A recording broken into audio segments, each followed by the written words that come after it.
Taking control of your finances starts with spending less than you earn. To grow your money, follow the 10 rules of common sense investing. Develop a workable plan. Few things are more powerful than a one-page summary. Then update.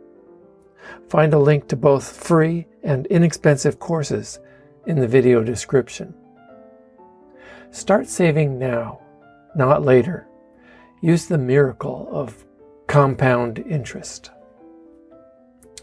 Choose appropriate risk. Your most important decision is your ratio of stocks to bonds. Diversify your investments, especially diversify stocks. Stick to the highest quality bonds. Never try to time the market. Don't try to guess short-term market directions. Nobody can. Use index funds where possible. It's easy to own the whole market at the lowest possible cost. Keep costs low. You get to keep what you don't give away. Costs matter.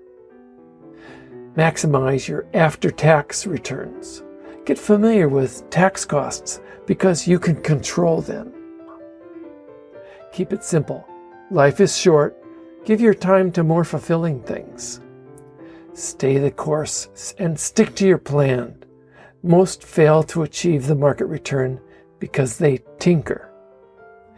These 10 rules are also endearingly called the Boglehead investment philosophy. Find video tutorials and other resources at financinglife.org.